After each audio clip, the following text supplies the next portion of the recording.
Hey everyone, my name's Luke. This is my dad, also known as Shane Dowling, who works for City of Swan Libraries, and this is my sister Lily. Hi. Hi everybody.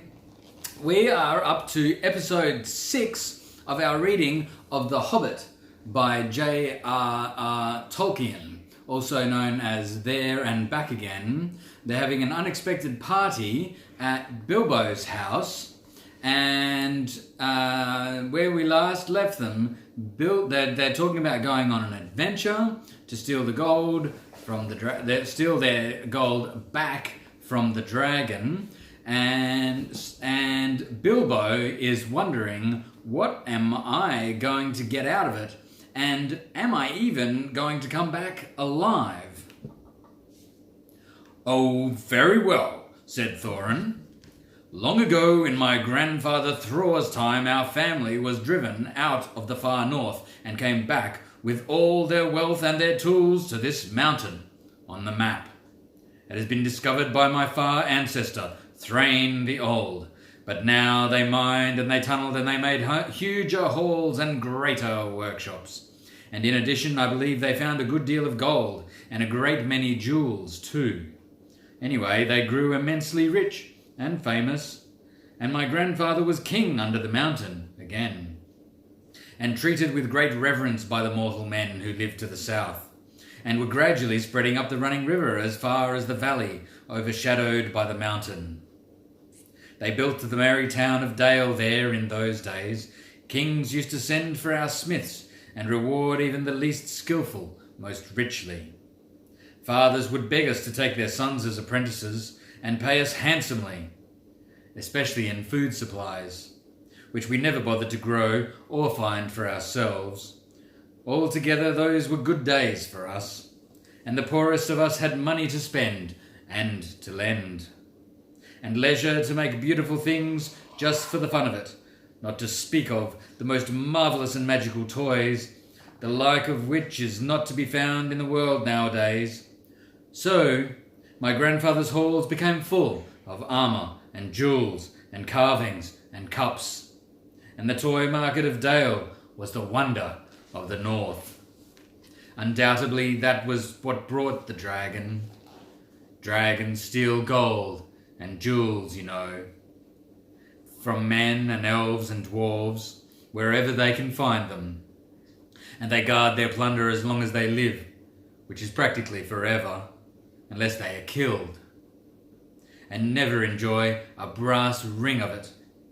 Indeed, they hardly know a good bit of work from a bad, though they usually have a good notion of the current market value, and they can't make a thing for themselves, not even mend a little loose scale of their armour. There were lots of dragons in the north in those days, and gold was probably getting scarce up there, with the dwarves flying south or getting killed, and all the general waste and destruction that dragons make going from bad to worse. There was a most specially greedy, strong and wicked worm called Smaug. One day he flew up into the air and came south. The first we heard of it was a noise like a hurricane coming from the north, and the pine trees of the mountain creaking and cracking in the wind. Some of the dwarves who happened to be outside.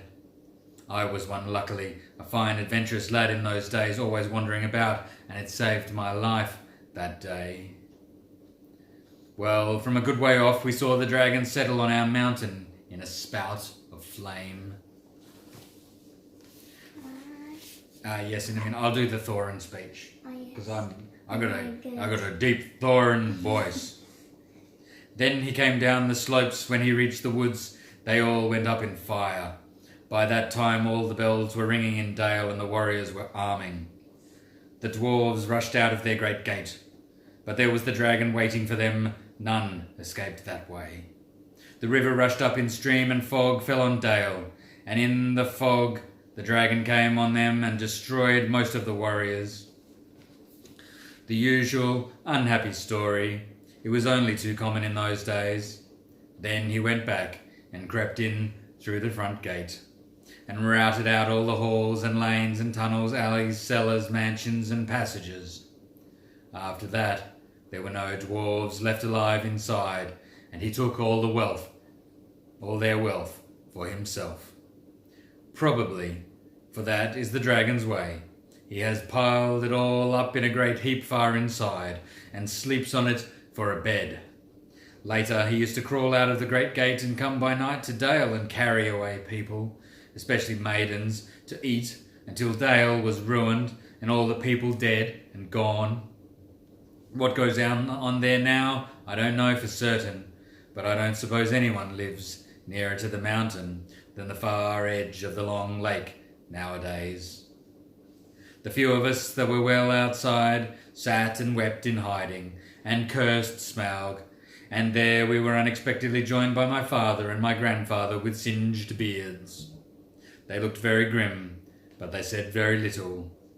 When I asked how they got away, they told me to hold my tongue, and said that one day in the proper time I should know.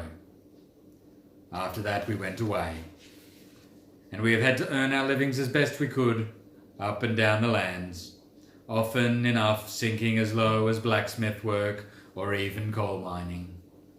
But we've never forgotten our stolen treasure, and even now, when I will allow, we have a good bit laid by and are not so badly off. Here Thorin stroked the gold chain round his neck.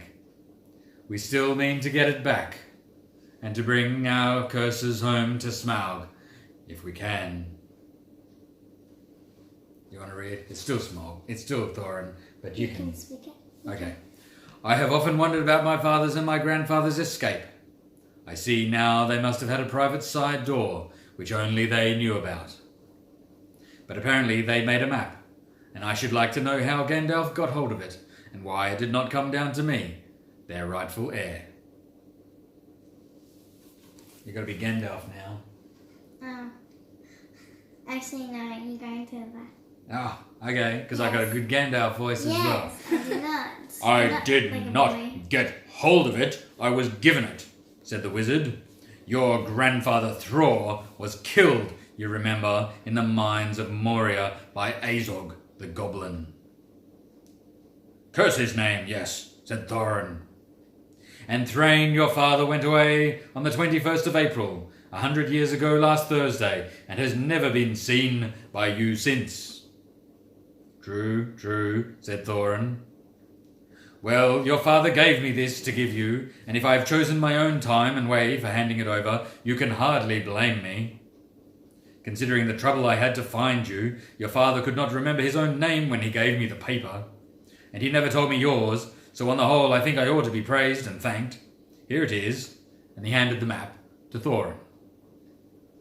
I don't understand, said Thorin, and Bilbo felt he would have liked to say the same. The explanation did not seem to explain. Your grandfather, said the wizard slowly and grimly, gave the map to his son for safety before he went to the mines of Moria. Your father went away to try his luck with the map after your grandfather was killed. And lots of adventures of a most unpleasant sort he had, but he never got near the mountain. How he got there, I don't know, but I found him a prisoner in the dungeons of the necromancer. Do you know what a necromancer is? Have no idea. They are wizards who dabble in the art of magic of death. Wait, so that's the I'm very tired today. They can yes, I'm very tired too. They can revive the dead, and they do. Is this No, no. So- He's not a white wizard. He's a necromancer. He's a dark black wizard. The white wizard that works with all the orcs and all that at the... Oh, maybe I'm thinking of Lord of the Rings. He's in that. At He's not the necromancer. No, that's But let's Sauron. get back He's to just it. Okay, yes, we better get back to the story. We're nearly at 10 minutes, actually, so I think it's only going to be me who gets to read tonight. No. Whatever were you doing there? Said Thorin with a shudder, and all the dwarves shivered. Never you mind. I was finding things out, as usual, and a nasty, dangerous business it was. Even I, Gandalf, only escaped.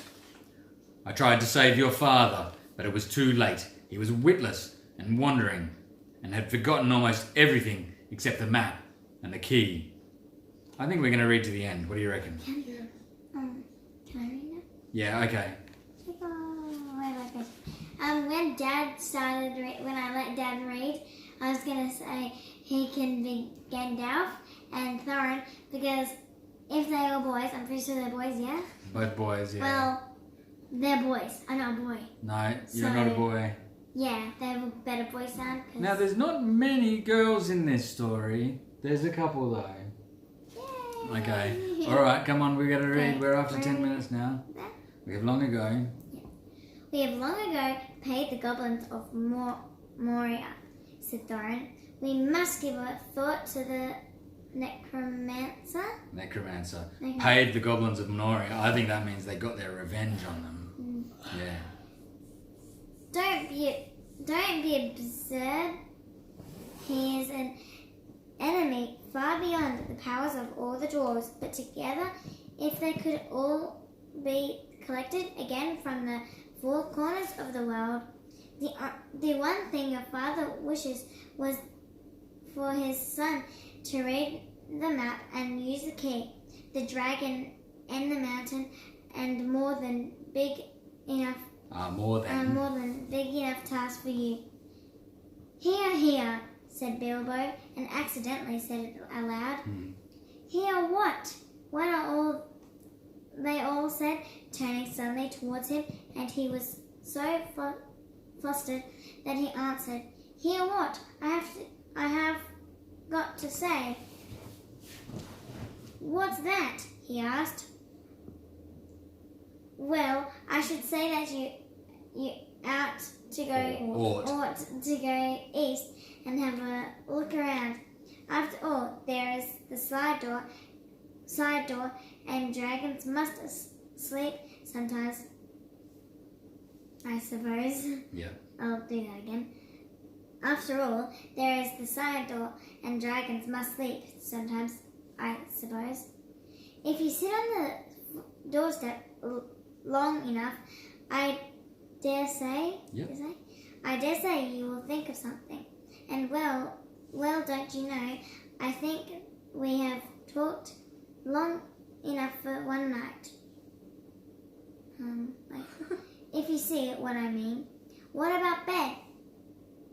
And an early start, and all that. I will give you a good breakfast before you go." I'll let Luke speak now. Okay. That was a funny little coincidence about talking so much. Before we go, Oh, I suppose you mean, said Thorin. Use your Oh, finger. do you want to do that bit? Use your finger, it's easier. No, you do it. You do it. Use your finger, it's easier to keep track of where you are. Sorry, 13 minutes. Before we go, I suppose you mean. Before we go, I suppose you mean, said Thorin. Aren't you the burglar? And isn't sitting on the doorstep your job? Not to speak of getting inside the door. Oh, did I read that right? Yeah. Not to speak of getting inside the door. But I agree about the bed and breakfast. I like 6 eggs with my ham when starting on a journey. Fried, not poached. And mind you don't break them, however he says it. Oh yeah, don't break those yolks. Break Like them. our yolks running around here. True that. Me. And this guy. After all the others had ordered their breakfasts without so much as a please, which annoying Bilbo very much, they all got up. The Hobbit had to find room for them all, and filled all his spare rooms and made beds and on chairs and sofas. Before he got them all stowed and went to his own little bed, very tired and not altogether happy. One thing he did make his mind up about was not to bother to get up very early and cook everybody else's wretched breakfast. The tickishness was wearing off, and he was not now quite sure that he was going on any journey in the morning. As he lay in bed, he could hear Thorin still humming to himself in the best bedroom next to him. Do you want to read that? Far over the misty mountains cold, to dungeons deep and caverns old, we must away ere break of day, to find our lost forgotten gold. Bilbo went I to sang that sleep completely with wrong. it. That's fine. There's no rules. Bilbo went to sleep with that in his ears, and it gave him very uncomfortable dreams. It was long after the break of day when he woke up.